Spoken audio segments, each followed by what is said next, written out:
নমস্কার বন্ধুরা, গ্রাম থেকে কলকাতা চ্যানেলে আপনাদের সবাইকে স্বাগতম। আমি কৃষ্ণ, গ্রামের ছেলে। কাজের জন্য আজ বিভিন্ন শহরে যেতে হয়। এবার কাজের সূত্রে গিয়েছিলাম ভুবনেশ্বরে কিমসের অডিটোরিয়ামে ইলেকট্রিকের কাজ করতে।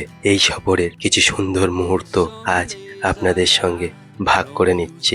গ্রাম থেকে প্রথমে কলকাতায় এলাম, তারপর ট্রেনে ভুবনেশ্বরের উদ্দেশ্যে রওনা দিলাম।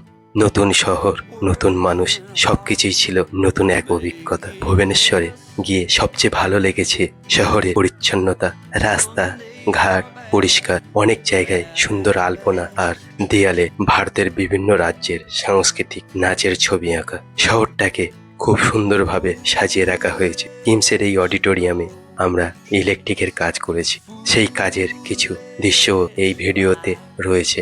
খাবারের কথাও বলি, এখানে ভাত, ডাল, তরকারি, মাছ সহ অনেক ধরনের খাবার পাওয়া যায়। স্বাদ আমাদের বাংলার থেকে কিছুটা আলাদা হলেও খেতে বেশ ভালো লেগেছে। বিশেষ করে বড়া, ছোট্ট গোলাকার এবং মাঝখানে ছোট্ট গোল ফাঁকা ছিল। সম্ভবত জিনিসটি সুজি দিয়ে বানিয়েছিল, আর সাথে দিয়েছিল ঘুগনি আর হালকা চাটনি। আমার তো খেতে অসাধারণ লেগেছিল। আপনারা যদি কোনোদিন উড়িষ্যাতে আসেন, অবশ্যই খাবারটি একবার খেয়ে দেখতে পারেন। আশা করি আপনাদেরও খুবই ভালো লাগবে। আর ভাষার দিক থেকে এখানে মূলত উড়িয়া বলা হয়। প্রথমে একটু অসুবিধা হলেও ধীরে ধীরে হিন্দি আর অল্প ইংরেজি দিয়ে কাজ চালিয়ে নিয়েছি। এই ভিডিওতে আপনারা বাসে যাত্রা, বিমান ওঠানামার দৃশ্য আর আমার কাজের বাস্তব অভিজ্ঞতা দেখতে পাবেন। আমি গ্রামের ছেলে, ছোট্ট গ্রাম থেকে বেরিয়ে আজ কাজের জন্য বিভিন্ন শহরে ঘুরছি। প্রতিটি সফর আমাকে নতুন কিছু শেখায়, নতুন অভিজ্ঞতা দেয়। বন্ধুরা, আরও কিছু ঘটনা আমার খুবই ভালো লেগেছে। যেমন যে অডিটোরিয়ামে আমরা কাজ করছিলাম, সেই অডিটোরিয়ামে সুন্দরভাবে কিছু ঘড়ি সাজানো ছিল। তো আমি লক্ষ্য করে দেখলাম ঘড়িতে টাইম আলাদা। তারপর নিচে দেখলাম Dubai, India, London, Washington, Sweden, এই সমস্ত দেশের নাম দেওয়া আছে। তারপর আমার আর বুঝতে দেরি হলো না যে এখন কোন দেশে ঠিক কতটা টাইম হয়েছে, সেটাই এখানে মেনশন করা আছে। এছাড়াও কিমসের বাইরে রাস্তায় দেখলাম কিছু সাদা ইলেকট্রিক গাড়ি আসা যাওয়া করছে। তারপর দেখলাম তার মধ্যে কিমসের স্টুডেন্ট ও টিচারদের নিয়ে আসছে। জিনিসটি খুবই ভালো লাগলো।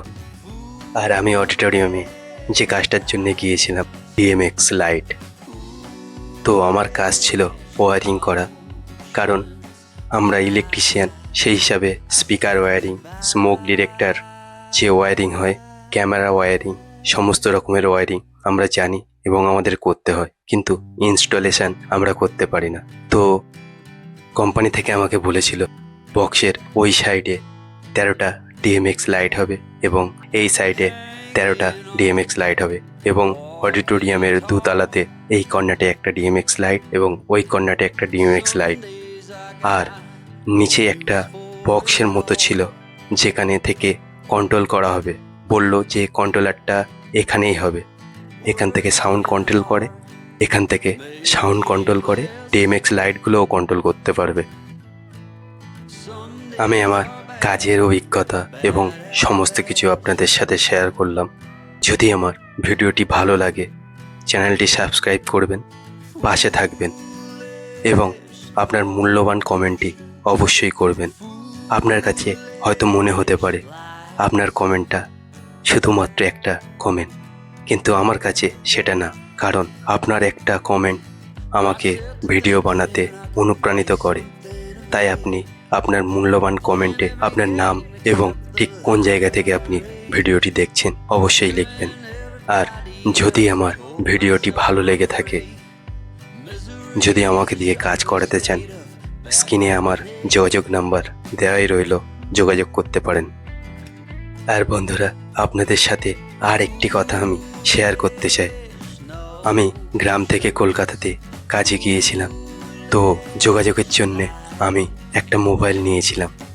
মোবাইলটা অতটা দামি না, তাই এই ভিডিওতে আপনারা দেখতে পাচ্ছেন ছবি কোয়ালিটি অতটাও ভালো আসেনি। তো এই ছবি কোয়ালিটির জন্যে আমি আপনাদের থেকে ক্ষমা চেয়ে নিচ্ছি। এতক্ষণ মনোযোগ সহকারে আমার এই ভিডিওটি দেখার জন্যে আপনাদের অনেক অনেক ধন্যবাদ।